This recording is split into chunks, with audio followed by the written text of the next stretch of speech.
recording, and we will call the meeting to order at 6:43 p.m. The first item of business is to amend if necessary and then accept the agenda. I wanted to just say one small thing, Carol, about GC3. So I know that we agreed to take it off. Let's just put it right back on. Can we put it back on? It would be F, maybe, 6F. under old business. Actually, EFG. Why do we already have an Where's F? an F? It's F. A, B, C, D. Oh, we forgot the E. I have There's E. an E. I have E as update citing council. Oh, okay. Then F, you're right. Okay. Does make anyone else have any other What amendments is it to the called? agenda? What was the name of it? GC3. That's the Governor's Yes. Council on Climate Change. So that's the Great. 3 C's. We're gonna have a lot more activity in that whole area. Motion to Yeah. So, agenda as amended. can I have a second?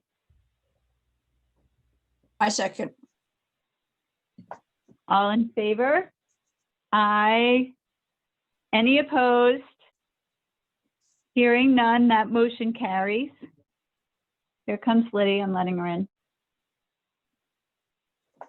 Okay, the next item is to, hi Liddy, we're just Hi, doing the Liddy. minutes.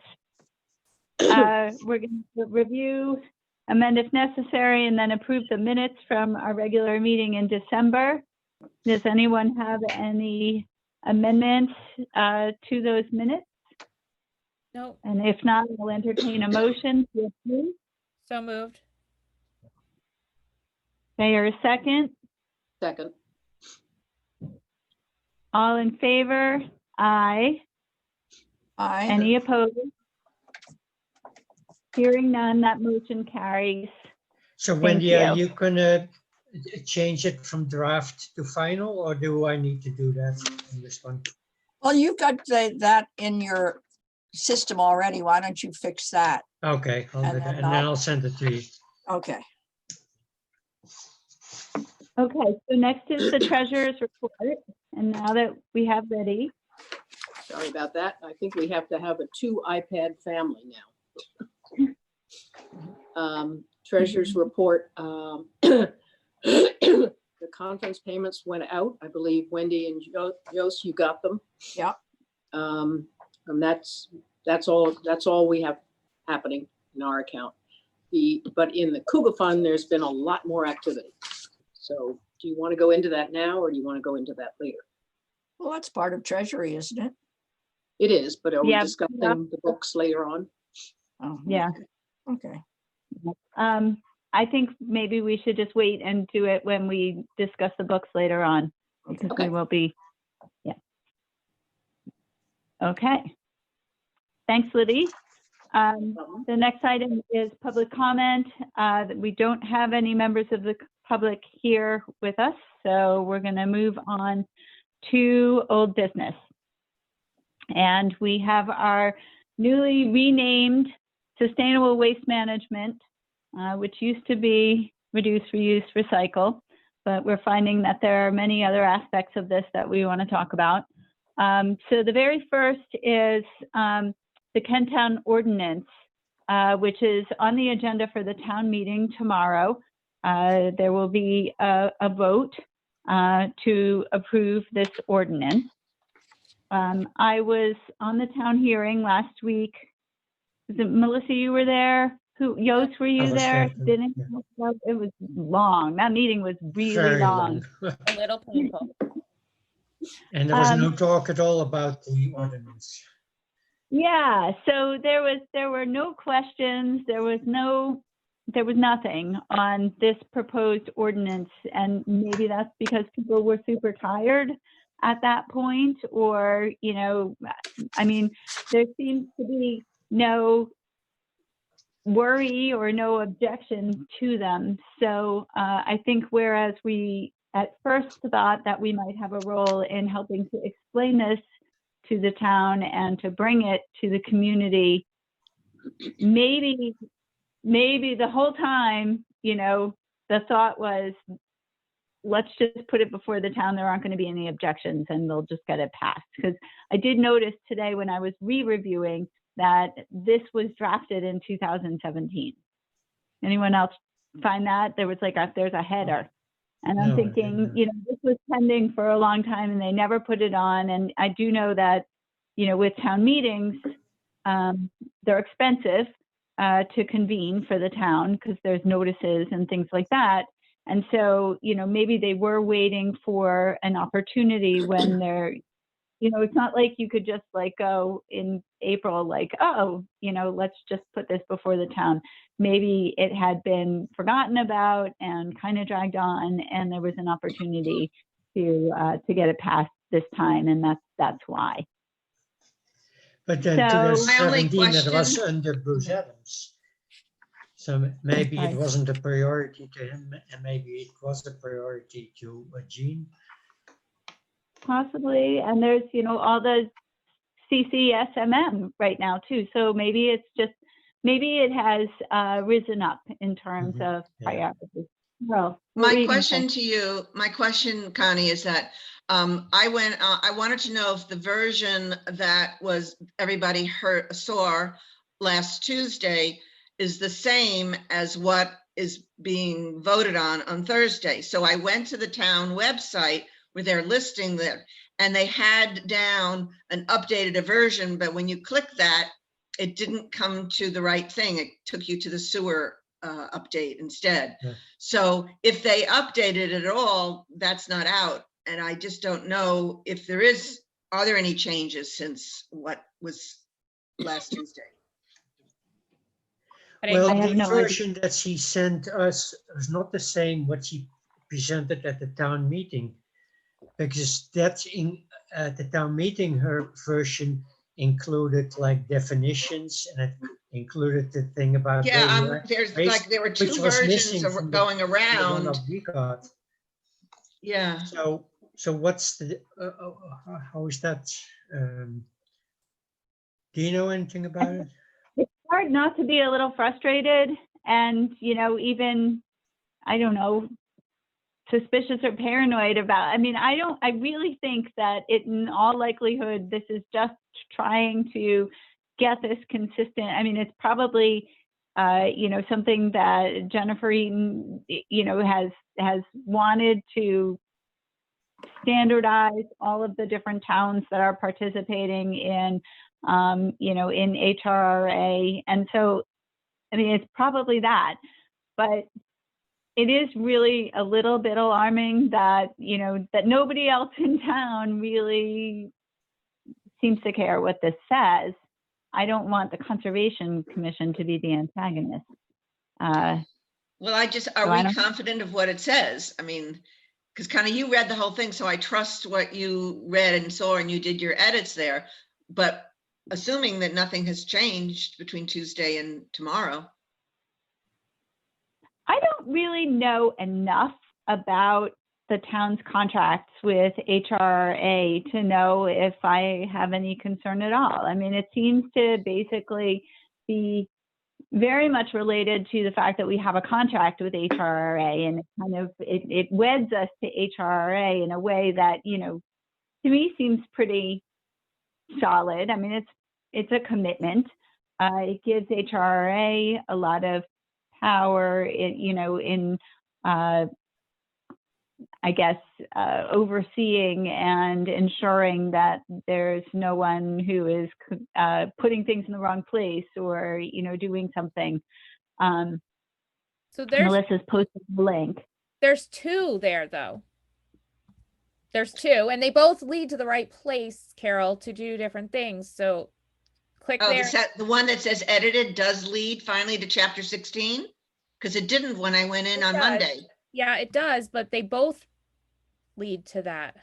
There's two. One says chapter 16, proposed solid waste and recycling. Right. And then there's under that, chapter 16, solid waste and recycling, edited ordinance doc. Oh, but the second one now leads to chapter 16, because on Monday it didn't. It does. Okay. So, I mean, I just don't know what would be like. I hate adopting an ordinance that I don't feel like we have really a full explanation of the whys and the whats and all of that. That, runs counter to what I want to do. I want to, I feel like it's a bit negligent not to know, but I also really, I think that, I mean, again, I don't want the Conservation Commission to be the antagonist here if no one else in town cares and it's just going to pass. I think that I definitely don't want to be, an obstacle to HRA in our town working better together to do better waste management. And I do think that, it's consistent with what we're seeing about like an increased focus on the transfer station and on what we can do. So, I mean, I'm inclined there was nothing in it that we would be object to. I mean, that's really No, my there's question. nothing controversial. All right. I don't, No. And I think Okay. one big change was that in the original one, there was a large, several pages about HRA because it was just being formed.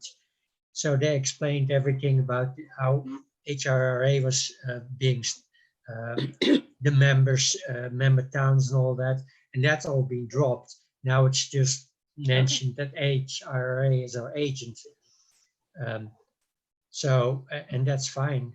well, here's my question. How does this, if this is a new ordinance, or at least newly recognized ordinance, did we get a new contract? Because apparently we haven't been living by the old contract. the contract extends through 2029 from what I heard. But we haven't been following it, apparently, based on the complaints that have been, We've been in Right. violation of it. It's not that we were doing things wrong, but Yeah. so there's no new contract. It's just that we're now trying to come closer to doing what we were supposed to be doing. we would lose our certificate, as I understand it, Mhm. which would be a liability to the town, obviously, if there was no way to dispose of your refuse and your recycling.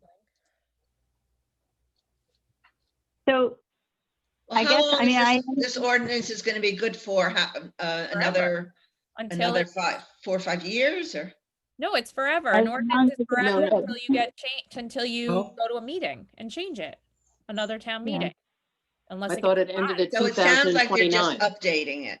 No, Yeah. Liddy, it doesn't stop in 2029. That's the contract. The ordinance stays with the town until it gets revised. Yeah. So can we assume that the revisions, as Yost was referring to, are just updating it to make it more modern?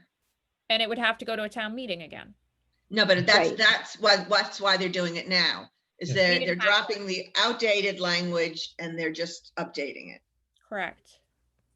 I think that there, Yost noted more changes than I did, but it seems like, that the fines are a little bit increased to give it a little bit more teeth. Some of the enforcement mechanisms seem like they have a little bit more teeth now, especially the provisions about haulers and their need to pick up recycling and to abide by, the laws on segregating certain substances. So anyway, I'm going to go tomorrow to the meeting and vote, and I don't anticipate, I think it's just going to pass based on what I saw at the hearing.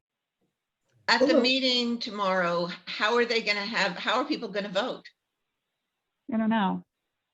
All right. it's not There our is a problem, lot of but- Probably questions stick about up that. their hands. raise on- hands. on- That's- There's a lot of question about that and what is actually legal and not legal and what other towns are doing, and It's not really our issue. but it's I'm not just our curious. issue, and I don't want anywhere to, I personally don't want anything to do with having to decide Right, what I is just legal and not. curious, just Yeah. curious. Nope. And that Mike- whole thing of those town Wait meetings, a minute. I'm I'm gonna not in need a favor minute. of that because a small We can't number hear of you, people, Connie. small number of people show up and they get to decide. If there are a couple of people there who are opposed to something, they can get the majority easily. Doesn't often happen, but Oh. There Hey, he Mike. is. hello. Mike, Hi, sorry I'm late.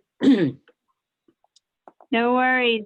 We haven't made it very far. We chit-chatted for a while, so we are just at 6A1, where we're talking about tomorrow's town meeting, Thank you. but just about to that agenda item, I think. Yeah. And, just, I guess, in the interest of, good form and etiquette, let us just welcome you, Mike, to our meeting. We're really glad to have you with us tonight. I suspect that you know everyone. Oh, glasses what's on. the easiest thing? Should you look at the faces and tell me, do you know everyone? I know everyone. I know Liddy the least well, I would say. I'm here. Hi. We've met, She's but our I think treasurer. it's been quite a while. I agree with you. Mike, Liddy's Yeah, our Liddy- treasurer. She keeps us in line with the expenses and makes us spend money, actually. Important job. Yes. Okay, so back to this agenda item, is there anything else that we need to talk about with respect to the town meeting and this ordinance? I was Actually, surprised that they didn't mention that the change in fees or the penalty. They didn't Okay. mention anything really. No one was interested at that time in the Yeah. meeting. Well, the truth was everyone was there for the fire department. That's going to take up the most time tomorrow, and everything else is kind of just tacked on, and it will probably go through. So, But every ordinance is voted on separately, correct? correct. Yep. Got it. So I did have one more note that I wrote down as I was preparing for our meeting tonight, and that is that during the meeting, even though no one really had any comments on the ordinance, Ed Mattson said something about we've got all these laws, and then they change, and there's no recycling market. How are we ever going to get on top of this problem? Like, basically, everyone's question is like, what are we going to do? Because nothing that we're doing really seems to make a difference. And I was being super good and silent at that town hearing, which I'm usually not quite as good at keeping silent. But for our commission, I just want to, what I was screaming, while on mute was reduce. We're really, that's the real crux of this problem, is that we are not going to get on top of this by recycling or even better managing our waste. That really the only way forward is reduction. And that is an opportunity for our commission in terms of the education and the outreach that we do, is that, we kind of need to help people get to that aha moment that, we're doing all of this in response to a crisis, a trash crisis. But even the best case scenarios with recycling and with better waste management are not going to lead us to, a solution. And we've got to get to a point where we're producing less stuff.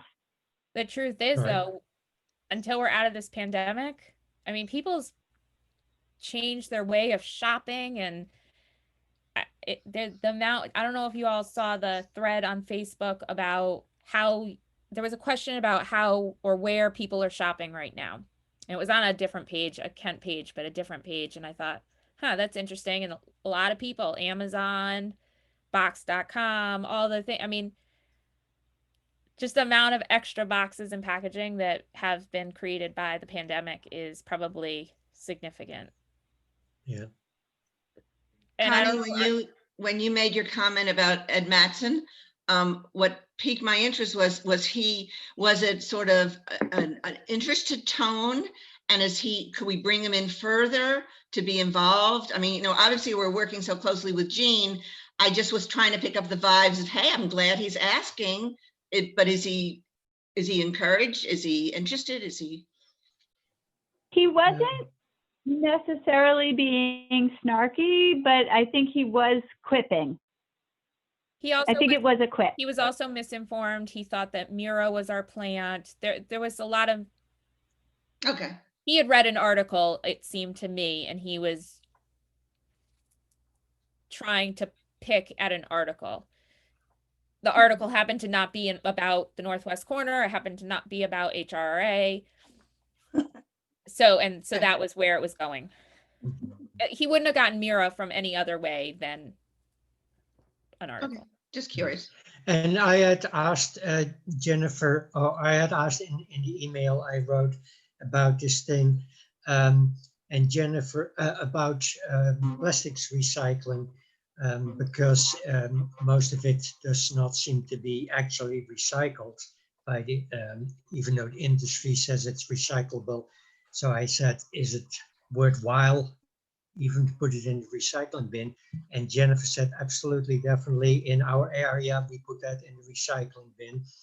And she didn't seem to like it much that I questioned if it's worthwhile. She said it's the law, and we go by what's on the what's in, what's out list, which is, by the way, not very specific about what types of plastic we can recycle. But so I guess I'll keep recycling the plastic, even though I think a lot of it just gets eventually thrown in the trash.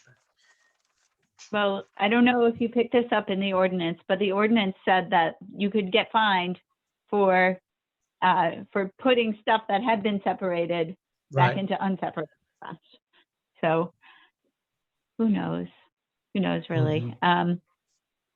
Okay, so but why don't we move on? I mean, let's assume that gets passed tomorrow, you know, and then we have it. And so then, you know, we're on to the next. The next item on the agenda is the Kent Transfer Station, and that is combined with this idea that we might have, you know, hopefully an organics composting initiative that may or may not involve the transfer station. So I think you all probably have read now Lynn Worthington's article, I think it was Lynn's, in the Republican American about transfer station and the changes that, you know, more of an explanation than we've had in the past about, you know, what went on at the transfer station and where the town is now. So, you know, any comments about that? No, I was just grateful to finally learn some facts about what was going on. It seemed like it was just somebody being leveling retribution against people not liked at the station. And now it turns out there were actual complaints from outside. I was glad to hear that. We had talked about that in one of our meetings because it had been discussed in the selectmen's meetings. So it wasn't, Right. it was interesting to read the comments to the article that were posted on the Kent community page. Hearing, you know, people digesting what the article said was interesting to me. But I was just so happy that the article was published because the community really had been kept totally in the dark of what had transpired. And it needed to be out there. Yeah. And we know a little bit more now, right? So, you know, in terms of like a swap shed, you know, we know that is supposed to have a roof over it.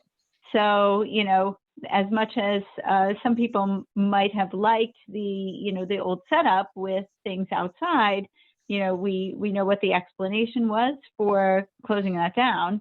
And we also know what we need to do if we want to do it in the future, because certainly having a swap shed was one of the recommendations coming out of the CCSMM. So, it's a practice that's encouraged at transfer stations. It just has to be done in a certain way. So now that we know that, we know what needs to be done, and maybe we can help or not, but we certainly don't have to be, questioning why there isn't one. We can be part of the solution. So that was nice to have, some of that laid out in the article. I had no idea that our collecting the paints and those things was against the permits, that we weren't supposed to be doing It that. wasn't the paints, it was Well, the paint has to be some collected, other but not stuff. the other stuff. Yeah. So, but paint remover is a different matter. I'm surprised that they made so many did so many things wrong. I mean, they were experienced. They have been doing this for years. I think these And things how- had been going wrong for so Well- long that I was more surprised that there hadn't been inspections before renewing the contract or at certain times every year or whatever. And so, because some of this stuff had been going on for years, like you said, and why all of a sudden was a inspection done? But we're not going to know. It doesn't matter. It's been fixed. It's But being- I understand they were supposed to be interviewing the new manager today. Did that happen? I mean, Who knows? Well, I suppose thought it was the meeting was yesterday. there, but it was an executive meeting, so we won't know. I'm sure Jean will tell us when it happens or when it's Yeah. decided. So, I mean, I think that all of this also means for us that, it's probably that an organics program is probably a little bit down the line. That definitely our town needs to get everything together and, going smoothly at the transfer station and make sure that, they're doing everything right and training new personnel. And I mean, that's a process. So I think it's unlikely that an organic program is going to come online, in the next several months, for example.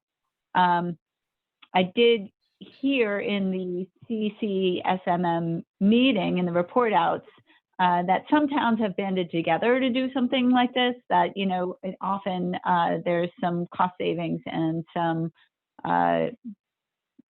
camaraderie and, that it's easier to do it if you're with another town. So one of the things that we might want to do is, just kind of get ready with a suggestion if we know that towns near us are participating in organics recycling. What Yes, about, the article that you shared with us about the organics, that was interesting. That was really helpful. Mhm. And that was about And- Connecticut. I mean, it wasn't about, some other place. It was all, it was right And here. there are a number of towns much further away than us who use New Milford Farms for their Yeah, I caught organic that. composting. And we're relatively close by, so we're in a good position to work with them, I hope. Our transportation expenses shouldn't be that high. what about glass recycling? Is there any move on that? Jen said that we were going to start a pilot soon. So seems like it's still the same. Seems like the answer is that yes, there's a market for it and they're still planning on doing a pilot and that they don't have the details together ready yet. Okay. Connie, did you ever check with IGA who picks up their recycling stuff from the recycling shed? You had mentioned in a couple of meetings ago that you wanted to check with them to see if we could use the same hauler. Are you talking about wrap? Wrap or organic? No, not the wrap, but the plastic and the glass that they collect in their Oh, no, I refunds. don't think there's any way that we could, I mean, we have our contract with HRRA. We are They have mandated to send our recycling to their station, which we all saw. So we don't have a choice with that. And the haulers, For the, you know, for the glass in particular, if we could join, if we do a glass pilot, can we join in with what IGA is doing instead of having our own hauler? IGA has a dumpster from Waste Management. They have the dumpster comes and picks it up like a regular, I mean, it's commercial, but like a regular residential. And they take it to HRA? Well, Waste Management to has get their own to- contract. Mhm. I assume that, Yost, that any pilot project is not going to be our pilot project. It's not the town of Kent's. I think that it's something coming out of HRA, and that we'll have little choice, but the good part of that is little responsibility for figuring out how to do it. They're organizing the pilot for us. Mhm. So, so no, I mean, I think that, as far as the IGA, that there's, potentially some promise in going together with them on wrap collection, which is, still something that in the state of Connecticut, CCSMM is very interested in, especially because there's a lot of room for improvement, and organic. So, the IGA potentially has a mandate to send its, its unsold food somewhere. The regulations are, I think I wrote this down. Oh, you know what? It's in my notes, which I'll share with you later. But it's producers of a certain tonnage of organic material that are mandated to send it somewhere. And one of the things that they're looking at legislatively is moving that number down. So some mid-sized producers would be required. And that is meant to, in addition to increase the amount of organic material recovered, that is meant to help to drive the supply chain to encourage more anaerobic digesters to open up. So, that's part of the problem. And the, your article being about New Milford Farms and all, I couldn't get in the link, I have to confess, so I didn't read it. But I'm assuming that if they were talking about New Milford Farms, they were also talking about some of this supply and demand dance that they've been doing in Connecticut, that there just aren't sufficient anaerobic digesters, to accommodate all of the waste, but there also hasn't been a real secure supply chain, for the anaerobic digesters to ensure, to make it a good business plan for people to open up. And so by moving that legislative bar and requiring more grocery stores and other big producers to send off their food waste, they would, have a better insured supply for that.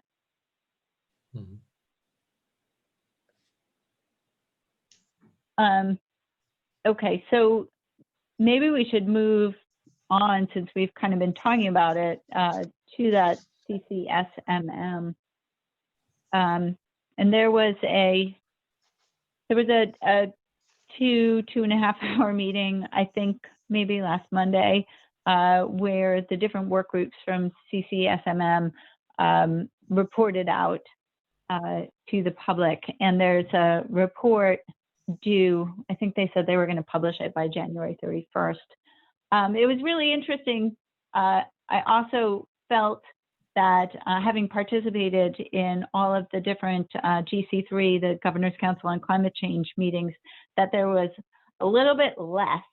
There was it was great in terms of organizing and starting to understand the different systemic correlations between the work group areas, seeing how they interrelated and just bringing everyone up to speed on what these issues were. But it was less meaty in terms of, okay, what are we going to do now? So I felt a little deflated after the meeting, because I felt like, all right, now that we understand this, we really do need to move it to taking some action. So I just want to, I sent Carol my notes, my 3 pages of notes on the work group. And I definitely can share these all with you, but I thought maybe I could find them. Thought maybe I would just, just quickly kind of review what they talked about. So just again, there are 4 different work groups, and they do cross over. EPR is extended producer responsibility. It's largely about putting some of the externalized costs back on producers, and so this is usually about packaging. And what they're pretty certain in this work group that what they want to do in the short term is pass legislation this year on removing glass cylinders, which is like propane tanks, from the waste stream.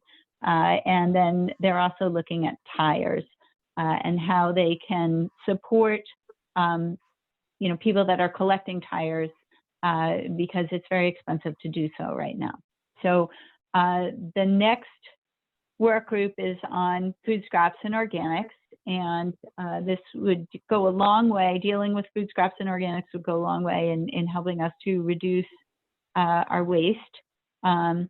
They, have lots of different ways that this can be addressed, but they didn't have like the pointed legislative recommendations that the EPR group did. So they want to have a conference in the first quarter. They want to, look at how they can incent, more developers of anaerobic digesters, as I was just talking about. So, so they do think that ratcheting down, and there's that number, 52 tons per year, making that that bar a little lower would allow the commercial, the larger corporate entities to drive this supply. They're also thinking about whether there could be some smaller infrastructure. And so they've been talking about on-farm anaerobic digesters and permitting those and, more like basically more kind of neighborhood style operations to help process organics. Then they have these low or no cost solutions, which, seem to be less about legislation and more about what towns can do on their end. And they did, encourage towns to collect organics at their own transfer stations, which for us would require some development of infrastructure and permitting, promoting donations of food for food banks. That's something that our Conservation Commission might think about doing, is like whether we can help to encourage more people to donate to the food bank and recover waste that way. Although I want to make sure that the food bank would want food waste. I mean, obviously cans and stuff like that, non-perishables, but something to circle back to, and then encouraging composting. Connie, they're very specific about the dates on cans, for example. If you have soup cans that are outdated even a little bit, they won't take them. So they probably have a lot of rules. And things that aren't packaged, they don't take. They're very specific. Yeah. In the article that Yost gave us on one of the pages, it talks about how Connecticut has 2 separate categories, that there's the date. One is the date when something has to be sold by, and the other is the date when it's perishable. And they're saying that people really misinterpret these 2 terms, and they also don't understand that it affects the quality but not the safety of the food. So how things are labeled might affect what we can do with extra food. So Yeah. Well, yeah. So first is buy what you need. Second is try and get it to someone who would eat it. Third is animal food. Fourth is composting or treating with organics. The organics is very, very heavily related to unit-based pricing. So pay as you throw is something that is proven to reduce the amount of waste that goes into the waste stream, but everyone hates it. And, it's like you know, it's a non-starter in most municipalities. The town of New Hartford, somebody from the town of New Hartford spoke on that meeting and was just like, no way, you know, we could not get this passed. We even, you know, we did all of the research and the groundwork and it was going nowhere. So most people who were involved with municipalities on that CCSMM phone call said, we want this, we need the state to mandate it. So I think that that is something that holds promise for legislation. You know, I think it's like, you know, it's a death sentence for anyone who speaks up in support of it, but municipalities know that this is the way to go. They just don't want to be, you know, no elected official wants to be the one carrying this forward. So that's the difficulty there. However, they say there's great promise really in pairing pay-as-you-throw with organics, because people get it that if they have an alternative, if they have another thing to do with their organics, then they'll pay less in a pay-as-you-throw program. Fourth group is reduce, reuse, recycle. And some of the short-term kind of legislative solves that they have is banning PFAs. So when that legislation gets proposed, we can certainly be supportive of it. Also banning single use, you know, continuing the good work that we already did with the bag bill. And then these right to repair laws, which I talked a little bit about, and I have to confess, I don't have like a good handle on, you know, what specific products they're talking about here, but the whole idea is that you're not buying a product that is just going to break and then there's no way to repair it, or it's not easy, or it's too expensive. So instead of repairing it, you throw it out and Or get a new you're one. not allowed to repair it. You're not, nobody else but the manufacturer is allowed to repair it. Otherwise, you lose all your warranty and stuff. That's one I of think the it's, problems. I think it's about barriers to reuse as opposed to, you know, like I think it is about removing, you know, obstacles that tend to make people get something new as opposed to going with the old one. So yeah, if manufacturers are the only ones, you know, if there's some sort of a monopoly on the repair of something, then that might fall in there too. Reuse, as I said, more swap shops they want to see. So we know that we need to build something bigger in Kent so that we can have a nice roof over our heads while we swap shop. And you know, just having more collection points. And then with respect to recycling, we know that there's going to be bottle bill revisions proposed to add additional containers and types, that they're going to try and focus on wrap in a more coordinated way statewide, glass. You see all of these. So, you know, lots of good ideas, less specifics. So my final conclusion on this memo, if you will, is that, you know, for us, I think that it probably, once this report comes out and we have a chance to look at it, it may make sense for us to invite Maria Horn, Craig Minor to a meeting, you know, see what they think about all of this and see how we can help support them if they want to bring any of these bills forward or sign on to any of them, you know, kind of hold them to account saying that we're going to watch for these. And, you know, for us specifically in terms of our actions in the town, that we probably are going to end up playing a more educational role in helping people to understand the waste crisis in Connecticut and what can be done about it. Connie, you didn't mention, or maybe I missed it, whether there's also the issue of taking deposits in effect for things like mattresses and TVs and all that other stuff, so that the manufacturer charges you in the first place for getting rid of it. I mean, they do that with tires, but Yeah, I think that falls under extended producer responsibility. oh, okay. Guys, I have Jean in the waiting room, so I'm going to let her in. Connie, And, I had one question for you, Connie. I just want to check for understanding. Because it wasn't in Lynn Worthington's article about the swap shop, but you're saying that if there was a roof over the area outside where the furniture goes, that would be in compliance? I thought that was in Lynn's It was in the article. article. I thought it said that they were going to come up with some other way that you can put things out just for the that weekend, at the end of the weekend, if anything's not gone, it would go into the dumpster. So it didn't say anything about a roof. But it also said that it had to be undercover. Well, okay, so now. All right, we'll have to see. I just didn't know. Hi all.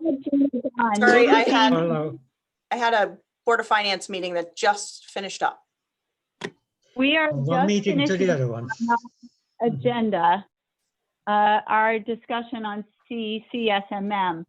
But could you answer for us a question about the transfer station swap shop? It was unclear to us if the issue was that you needed a roof over your head, or that there was some, or that they couldn't, that items couldn't stay there. In the general permit, there is, I'm not going to try to find it. In our deep general permit, there are conditions that we have to comply with, and the items have to be able to be, in effect, there has to be protection over top of them in order to have them stay.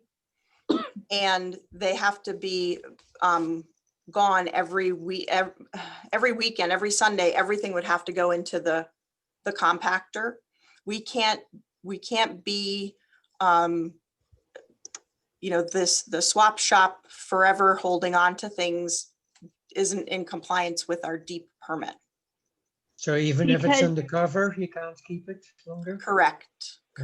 I can find the, Even in the shed? that's what the Okay. permit implies. Okay. Because we heard in the CCSMM meeting that, and there are some notes that I took that I'm sharing my screen on right now. We heard from that Reduce, Reuse, Recycle work group that they were recommending that there be increased use of swap shops at transfer stations. And so, it would be, I think it would be, instrumental to have, to pursuing that recommendation to have permits that allowed for swap shops, not to become depositories of garbage, but to actually be places where people reused things. Sure, I completely agree with that. One of the other issues is that most of the other towns in the HRRA, they actually, you charge to drop and it's free to swap, I guess is how you say it. Because all of those items are considered bulky waste. And if you were dropping that off for bulky waste, there's fees, right, that go along with the bulky waste. But what had been happening is people were just leaving things there. And then when we finally had to clean everything out, because all of that whole area that had been exposed to the elements through Tropical Stormy Isaias. So there were, 10 boxes of someone's books that were out in the tropical storm. They're completely ruined. No one would ever have any use for them. They were moldy. They were in no condition for anyone. So all that stuff, when we cleaned it up, the town had to pay for that, but we didn't get any fees for it being dropped off, which we normally would. So most of the other towns, if you want to drop something in their swap shop, I think all of them are closed right now, you have to pay the bulky fee, and then you can pick from that. People can pick from that, but we weren't even doing that. They were dropping for free and picking for free. So when that stuff would get cycled out, and I assume that it was before COVID, we were having to pay for that, but we weren't getting any revenue from people dropping it off. I imagine that the manager could decide if this is a good swap item that can be put there or if it's not a good swap item, you gotta pay and throw it in the bulky waste. Is that a possibility? I don't see why not. It's, it all would depend on the hours. They're pretty busy during the day, and stopping to go through someone's pickup truck full of items is a pretty Mhm. labor intensive thing to decide what goes in, what doesn't go in, and then how much of those items, go to bulky waste, and then what the cost is. Yeah. So might be labor intensive. We'd have to see if that would work for whoever the manager is going to be. Mhm. Okay, so I'm gonna stop sharing. Connie, a question about, Mhm. you mentioned Maria Horn and Craig Miner. They're both on environmental committees, right? And they both get to Melissa. deal with recycling or not? Correct. Yes. That- So that's in their purview. So that's a good way that we could approach them about this. Yeah, so Melissa, was it you who said that, we should consider whether or not we might want to invite Maria? I think if we invite Maria, that we should invite Craig. I mean, that's just Oh, I kind of totally my, agree. I don't think Craig will come, but I would love to hear Craig's point of view. I guess I do want to hear, to an extent, there's a lot of bipartisan, so that's fine, but I would like to hear their own, they may not want to share together at a certain point, they're one Senate, one's House, they're not doing this. They're doing this like simultaneously opposite sides of the room. Not just because of parties, but because of two different legislation. How about inviting them for a special meeting and inviting a couple of other towns? It seems like a poor use of their time to just talk to the 6 or 7 of us. I actually think that I don't know what Craig is doing, but I think that Maria will be doing exactly that in the next week or two. But she'll be promoting it and doing it. you mean pulling together a couple of towns at once or Right. going to each? By committee, I Okay. think she might be discussing some of her ideas for potentially like different bills that might come up, because they have to present bill ideas this week. They also They have need to have their before bill the ideas COG. in by Friday.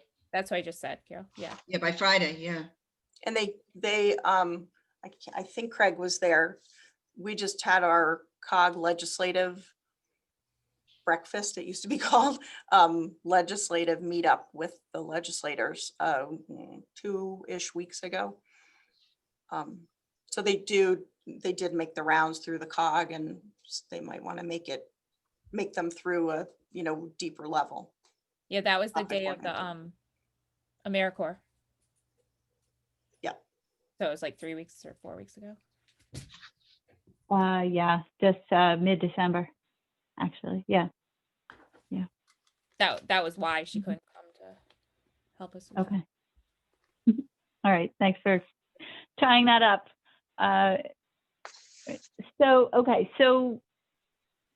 I guess let's put that on hold for now. I don't think that we need to maybe wait until we have the CCSMM report of January 31st and, maybe study the GC3 and then know what legislation has been proposed as well before we have any kind of a meeting where, we would be offering our support, but also, encouraging our elected representatives to get some stuff done that we're in favor of. Opportunity, though, like Carol just said, this would be the opportunity if you have an idea, what you want to see come out of legislation. The deadline's coming up. So like if you have an idea, now's the time to email Craig and Maria, email your representatives and have your opinions heard or your, You don't have to have a draft bill ready, right? But just an you can idea. influence what the draft bills would be coming, like you Right. can No, say your but I mean, idea. they don't have to have it written. They just need to have an idea of what they want to bring up. Right. Correct, Okay. correct. Mhm. Well, I mean, should we assume that bottle bill is going to be in there and as our single use, or, I mean, we might, as citizens, just, write with our enthusiasm for, for bills that address those issues. Yeah, I think if you have a specific idea of how you want the bottle bill to be angled, then now would be a good time.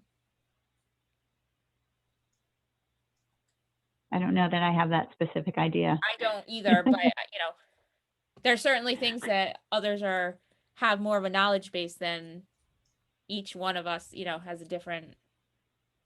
The state of Maine gives 15 cents for a liquor bottle and a wine bottle, I think. I mean, have we ever looked into a bottle bill that would include something other than soda cans? And There I was think on the that's last bottle bill, there was nippers and there was some ideas on wine bottles even. So there's definitely different versions that do incorporate similar to Maine. And then there's styrofoam was also discussed and similar to Maine. I think those are looking to be included in this bill, aren't they? Yeah, I guess it just, there's going to be 30 different versions of this bill and who knows what the final version that comes out will be.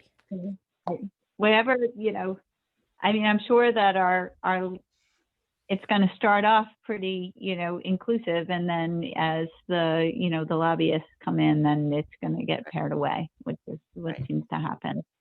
And it might also make sense to see what comes before the environmental committee and then submit your testimony as a commission. If the, Yeah, I think That's what we wording- would do when legislation is proposed. once it's proposed, this is the opportunity prior to proposal to have an influence. right. Okay. All right. Well, I would encourage any of you who have those specific ideas on how these bills should be written to, to reach out and get in touch with our elected representatives. And once we have a better handle of, what is going to be coming down the pike, and I understand it's going to be, it's going to be kind of a crammed session. There's a limited amount of what they think they can accomplish this session. We'll take a look and we'll see if there are, any bills proposed that we can do some education around, as well as, submitting something in support of. And energy and technology is also one of Maria's committees. So connectivity, solar, those all fall under that committee. Okay, good. Can we move on to sustainable CT? And Jean, I'm glad that you're on, because I sent you an email asking if you had any specifics for us in terms of, what you saw as like the job description, for lack of a better word, for a general member of that sustainable CT committee. Yeah, I don't have anything specific. That I think a lot of the questions that you were asking were great questions, but I don't think that we could have the answers to a lot of them until we have that first meeting. I can loop back around with, I forget her name right now. I'm on my 4th meeting in 4 hours. I'm a little zoomed out. I feel like a Zoom zombie. But I can loop back with the director and just ask them if they have some sort of baseline duties or expectations for members. But I think a Yeah, lot I of that mean- would come from that first meeting. Well, just to kind of reiterate our discussion from, I don't know when it was, maybe, but certainly before before the town of Kent elected to register for sustainable CT, our commission has been talking about this for a couple of years now. And one of the barriers has been that, we didn't really feel that we as a Yes. commission Hope it or was any of us individually had the bandwidth Okay. to put this together, and that we felt that we'd like to be supportive, and we're supportive of the idea in general, but didn't want to lead it, or and nobody was really willing to do it. So I know that you are hopeful that one of us will volunteer for your committee. But I mean, is there anyone else who's stepped up so far? We would want to know who we're working with and how much time it's going to take. I have a couple of people who I've reached out to. With the town meeting tomorrow night and vaccine, and you just keep going on with the list, I just haven't had time to really bear down and focus on it. But it's on the list for sure. And I just need to carve out some time to focus on it. Okay. If you would keep us posted, please, that would be helpful. Yep. I think I need to have another conversation back with them to get me headed back in the right direction.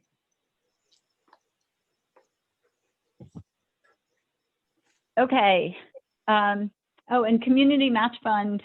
I did see in the paper, did anyone else see it, that the town of New Milford got a community match grant to clean up the East Aspatech.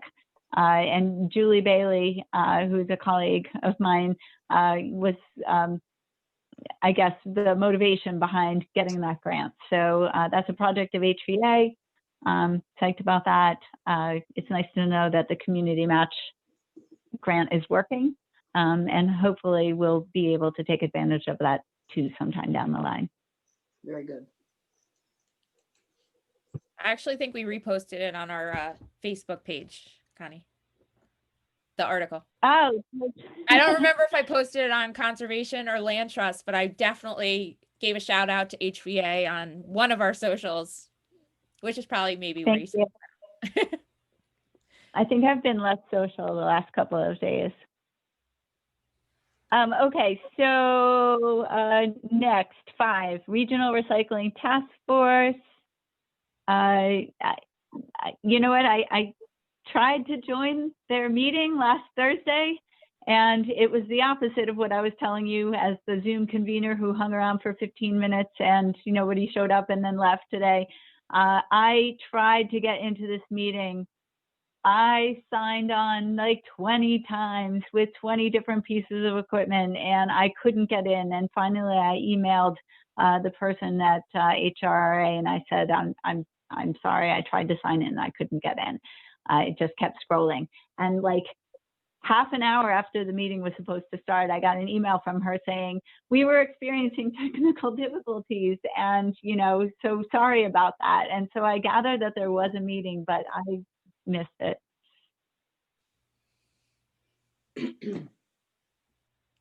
But I did go to the COGS meeting, which, we were talking a little bit about Ed Matson's, his bringing up Mira, mistakenly not realizing that we are HRA.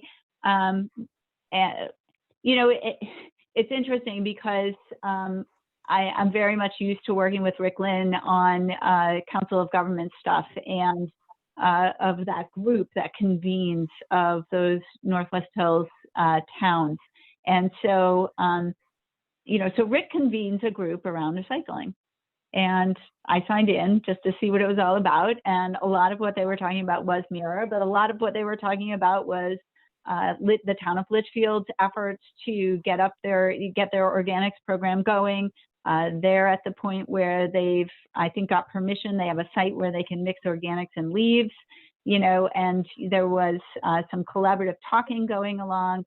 And so, it was just interesting to have that perspective, because usually when I'm talking to the COG, I'm like such a joiner. And this time I felt like more of a spy, because we are aligned with a totally different group of towns, given that we're with HRRA. So love Jennifer, and so glad that we're with HRRA. She's so knowledgeable and she's a great cheerleader.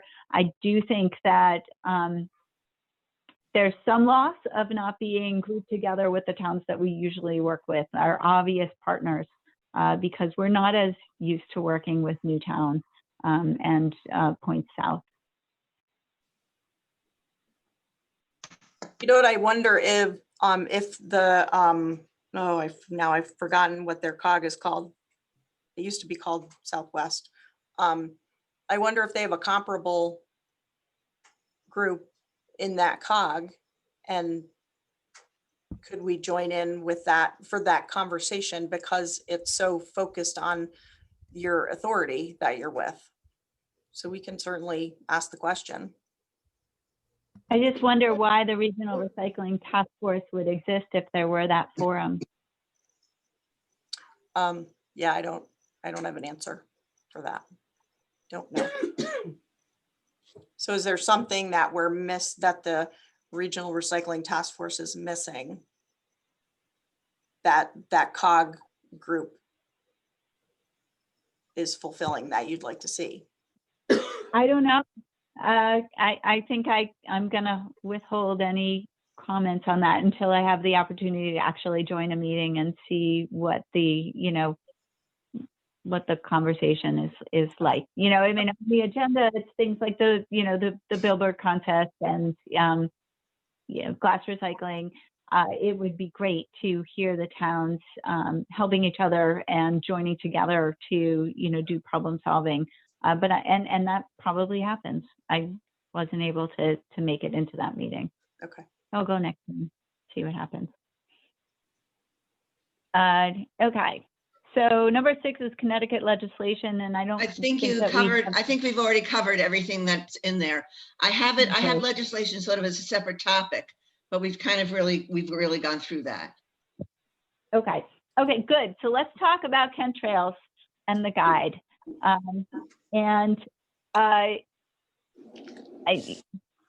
don't know. I want to stop talking so that somebody else can talk. So, but I just want to, because I'm not sure how many of you have this information, that a total of 39 bags were distributed to new people.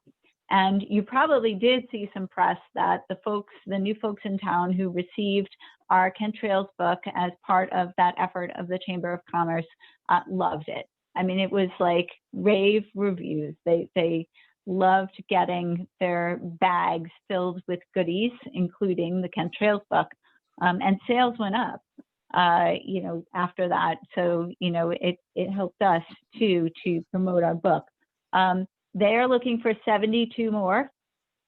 So they plan to give out the 72 more in February. There's been an email from Kemp Chamber just saying, are you willing to participate again? I held off on replying until we could talk about it. And so I will now cede the floor to you, Liddy. Okay, well, we did print 70 of them, and 40 went to the chamber. They distributed 39 of them. The other 30 basically went to the library and the House of Books.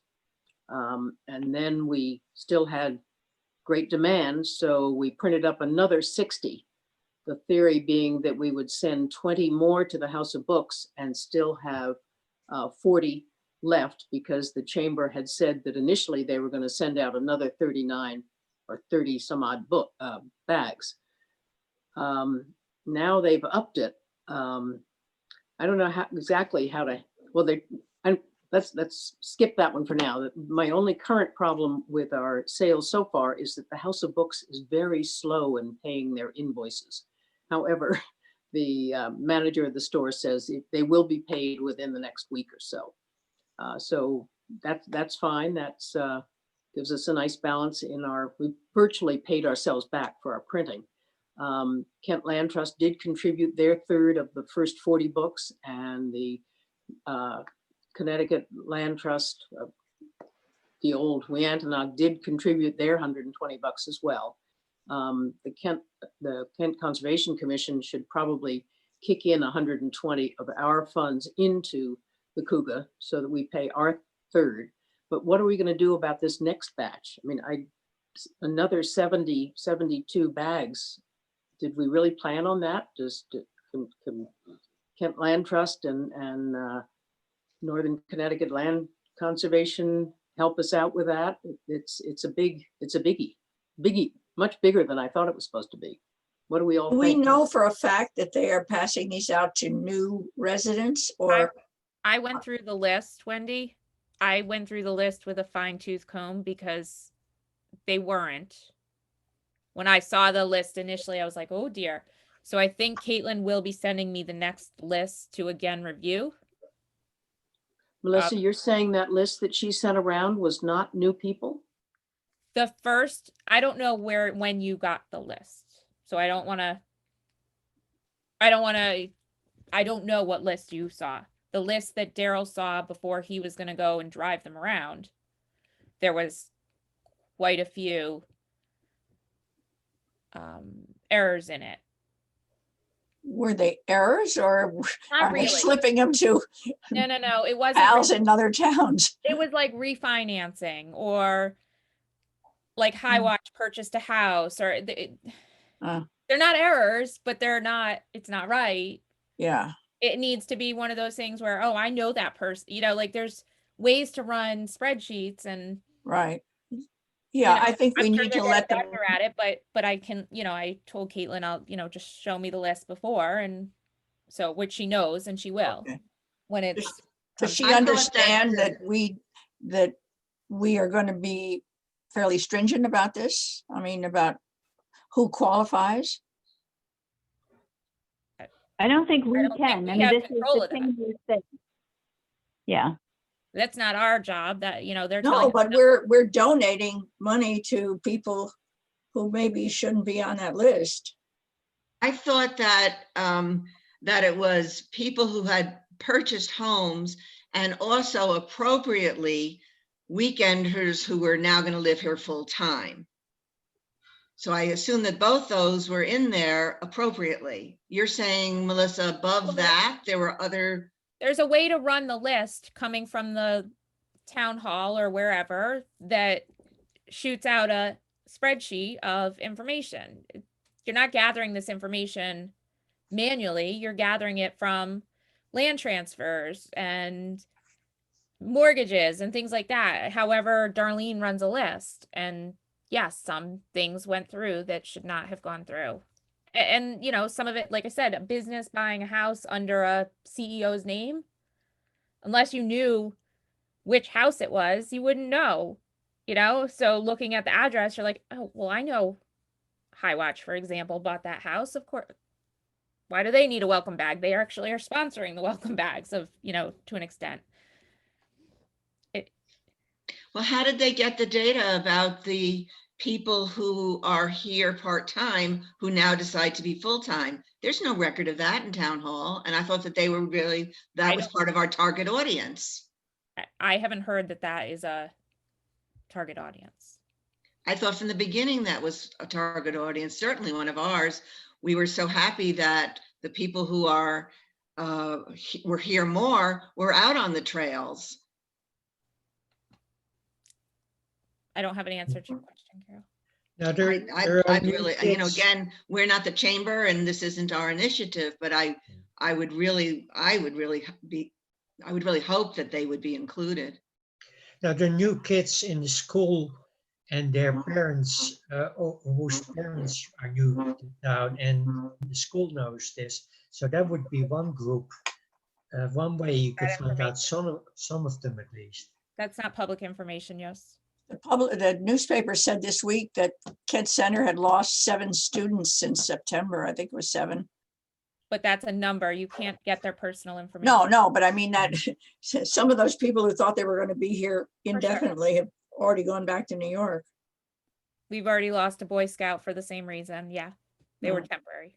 If, Melissa, if somebody was choosing to homeschool, would that be listed as a loss to to the school? There's homeschool and then there's distance learning. Are you speaking of distance learning? No, I'm not speaking of distance learning at all. I'm speaking about people who are choosing now to homeschool.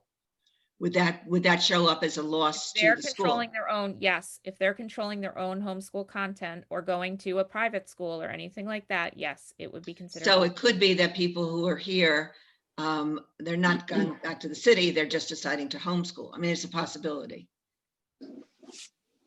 Well, again, it's not our initiative to control the list, so, The list is not, you cannot go to the Kent Center School and get addresses. right, That's just not public information. Sure. So, you know, Do you think that, I mean, because Melissa, you saw Daryl do this delivery.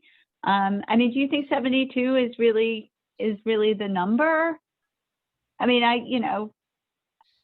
from the Kent Land Trust perspective, I mean, it was a good thing to support this. I'd be inclined to do it again. It's great outreach and we do have the names. So, hopefully that is, somewhat helpful for our outreach list. But are there really 72 more? And what's the capacity of the chamber to get all of those out? It seems like it was quite an endeavor just to get to the 39. I heard that the next ones are not going to be like the big LL Bean bags. They're definitely downsizing the next batch. So They said But- they found a new supplier for it, that the bags were comparable to the LL Bean ones, but at much reduced price. but that means that there are 72 houses that sold since the first 39 Well, bags went out? it could be rental. the Wh- first 39 were not, was not the complete list. They didn't get through the complete list. Oh, but that many houses sold in Kent? I I don't know thought if the there's a way to realtors pull were the the rental. source. Wendy, I don't know if there's a way to pull the rental that way. I mean, obviously they could do it piecemeal through each of the different real estate agents, but I don't think there's a public record of rentals that can be pulled. I don't see how Well, that. the only reason why I brought that up at the beginning was I didn't want this to be, some kind of waspy arrangement for people who just had the money to buy houses. I thought if the Conservation Commission serves folks who rent as well, and that was just a kind of, Yeah, I don't think that's being captured, and I can't imagine how it could be captured. Well, You when know, I spoke to Caitlin, she said that they were getting a lot of this information from the realtors, and I said, Right, well, you they would can know. get the rentals from the realtors too, can't you? And she said, yes. yeah. I mean, a portion, not all rentals go through a real estate agent for sure. No, it's not a perfect system, but We're not talking about perfection. No, I know, and that's my point at the beginning. We But the could- bottom line is we really want people to be outdoors. We really want them to be on the trails. We really want them to use a lot of the trails in Kent and not just the most populated ones that become a problem. And so we want the book out there. So what if we were to offer one of the maps and a coupon to go buy the book at the library or House of Books that they redeem? So we're also helping both the library and the House of Books by getting them in their doors too. But we put maybe like East Kent Hamlet Nature Preserve as a map, run off on the Xerox machine as like a freebie. That costs us very little. It only costs us whatever we want to do as a coupon. Right now, the libraries, it's hard to buy from the library right now. I think that that's at right. least how I had done it online, you would email or direct message them through Facebook and request it and do a curbside. House of Books, it's easy to do. Yeah, House of Books is easy. Yeah, I personally, I don't care for the idea of a coupon because I think unless you show that the map is accompanied by some history text, the value of the books will go, So you know. you don't think you could put an East Kent Hamlet map on one side, the history on the back, and a coupon attached to it? And No, because some of the essays they run over 2 pages, every single trail was treated in a somewhat different way with pictures or not pictures. I think it would be very complicated. I mean, maybe. You know, should if we trust how the chamber does the database for the next 72, if we trust that they're going to people who are really deserving, I think we should just gut behind it and do it. And we Yeah. have the money, Yeah, and I we just can don't ask want the them land to trust be- again. to and be we can taking ask- advantage of us. That's all. Say it again. I don't want them to take advantage of us just because they're a little bit sloppy. You know, this is money out of our treasury, and I just would like them to be aware that, And I'm to pay But I- $135 to renew my membership to the chamber. So, you know, I mean, I don't know. I feel like that number is large. It's a 72 don't is know. large. Plus 72 plus 39. yeah, Yeah, I feel like, That's a lot of people that we're saying move to town. but I don't know, you know, I really just don't feel like, no, you know, I don't want to go to battle either. I just want them to know that we're noticing. I just, you know, I don't know that I would do it every year. I mean, I'd rather, you know, do my own mailing and to not have it get lost in the crowd or not, you know, make that connection personally. But I don't know. All right, enough said. So I think if I'm hearing everybody, what we're saying is we would like to do this, but we want some verification that it's going to people who really deserve it. Well, yeah, and They're not gonna send it if they don't They're not going to send it if they don't think that these people really deserve it. So it's up to, you know, they genuinely think these people really deserve it. They thought their list was clean the last time. So Well, maybe we just have to get a copy of their list of 72 and do some checking ourselves. Because I want to do this. I'd like the book out. I'd like them using the maps. I'd like them reading the text. I mean, our goal is to get it out. will NCLC donate a third again, Connie, do you think? They probably, if Kelsey does, they will. I mean, Well, how does Kent Land Trust feel? That's what, like Wendy feels in I mean, some where ways, there's- you know, skeptical that there are that many new people in town, you know, surprised and hopeful, I guess, that, you know, there would be a return on this investment. But, you know, this is a big ticket item. This is not like a $3 value that we're putting in these bags. And back when it was this LL Bean bag, which, you know, I personally know is like, you know, that's a pretty pricey item. I was like, wow, this is a really nice present, you know, but I don't want to be like the biggest item of value in the bag, you know, considering the quantity that we've had to put out. I mean, The that's, greenhouse is still doing the water wands, and that was a pretty pricey item too. But our goal in producing the books is to have it out there and used. So if we can proceed in some way that we feel comfortable with it, we really want to go ahead. Let me see if I I guess can I- get some more information from Caitlin. Yeah, Liddy, that would be yeah, good. with people, I kind of feel like if that was our goal, why didn't we just print one for everyone in town? Good point. No, because a lot of people already bought them. What, I'm not sure what you mean, Connie. No, before when it came out. Why didn't we do that I at the think beginning? Because we Yeah, if weren't it's- distributing it that way. It just seems like it's a lot of new people, so it's hard to wrap your mind around that. You know, if there were 20 people in town in a year and we were giving them all a book, I think that's great. We don't have to do that every year, you know. But I mean, for me, I really have to suspend my belief to, you know, I can't wrap my mind around the fact that there are more than 110 new I agree. families in Yeah, yeah. here's what I think has been happening. People who go back and get a new mortgage or, you know, refinance their house, they're probably falling onto that list. and people who turn the ownership, older people who turn the ownership of their house over to their children for tax purposes, but continue to live there, they're suddenly getting treated as if they just moved into town. That- Let's that was just get the definitely the list ones and that I and found. work on it. Yeah, Those were definitely the ones I found, Wendy, on the list that got crossed off on the first list. okay. So what Lydia is saying is that somehow that we have some input into the list. Well, Or at least Melissa into is the the list. input, so she's been doing this work for us, but it still is surprising.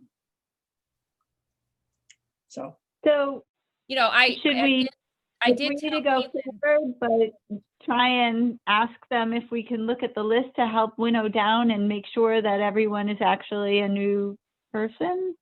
Is that Connie, that's how what we I'm want- suggesting. So Connie, I that's did what I'm suggesting. I did tell Caitlin because unfortunately a lot of these houses are under construction still. So when Daryl went to deliver them, the actual owner wasn't there, so he didn't deliver that one. He moved on to another one. So there's a little bit of actual work that goes into this delivery process to make sure that it actually, like you say, goes to the right person. Some of these houses are not being lived in. You know, of these 30 people, they're not actually living in their house right now. Or And that's kind of where I go back to like my idea of like, are they really going to get 72 together? Like when their first shipment was 39 and it was hard enough to deliver all of those. I mean, maybe we should say, you know, we've got another 30 for you. And when you've delivered them, come back to us. But we need to see the list first. I like the Maybe. idea of approving 30 to go to the chamber at this time. I go along with that. Let me see if I can get a list, and when and if I can, Melissa, you and whomever can check it out. So if we're going to say that we're interested at this point with 30, Liddy, did we still have to print more now, or do we have in our reserve the 30? No, we providing the House of Books slows down in their sales, we've got enough. We have 40 at the moment. Okay. So then the bottom line as of tonight's meeting is we're not going to do another reprinting yet. Not unless somebody wants to fund it or whatever. Lady, how many Okay. And does the 30. library have? How The many? the library has 10. So we can always borrow from the library if we had to, also to quick turn around some books. I assume Daryl so. said they don't have an easy way to do their online ordering. Right. It's not that hard to get more printed. That isn't really a We problem. don't want to print if we don't need to because Exactly. changes are coming. Yeah. No, but they've been hopping off the shelf at House of Books. So easy to order with their system. 30, KLT will pay a third. I don't mind reaching out to Catherine again to see if she's game to do another 30. And We'll hold off on let's- that, Connie, till we see what we need. Okay. Okay. Good. Okay, so to be continued, but I know that they want to do that in February. So I guess on principle, just, I don't know that this is so formal that it needs a vote or anything like that. On principle, our commission is agreed that we would like to be able to provide books to, to valid newcomers to town, as many as possible, that we're okay with, continuing to participate, that that you have KLT's promise. So if Liddy, if you hear between now and the next meeting, we can go ahead and do that. Okay, I'll reach out to Caitlin and see what information I can get. Okay. Okay. Update. Western Connecticut Clean Air Action. Finally, something, Mike, you already know all of this.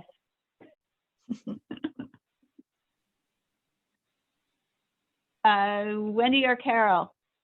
Wendy, Oh, well, to me, the most interesting thing is we've had some problems with the sensors, and they do need to be replaced on a regular basis. But there was some difficulties because they come from New Zealand, so things were slowed down, and then they have to be recalibrated and blah, blah, blah. But the other thing that's interesting is that we learned that Cricket Valley apparently is not operating anywhere near full power. So it seems, I think it's something like 50%. Was that what they said, Mike? Yeah, I think it's under 50%. So that means that whatever data we've been collecting is interesting, but it won't tell us how bad the air is if they were really doing what they'd planned to do. You know, whether they'll ever get up to that speed, I don't know. Do you have any insight on why? Is it Well, I demand think- or? Well, one thing is we've reduced, I think in the state of Connecticut, we've reduced our electric use by something like 17%.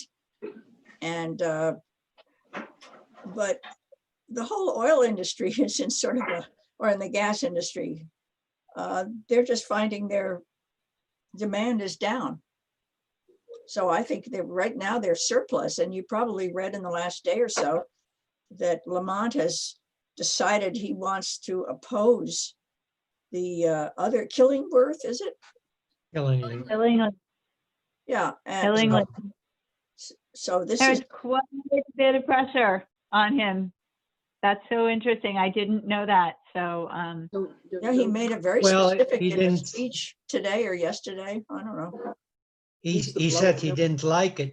He didn't support it, but he also didn't actively oppose it.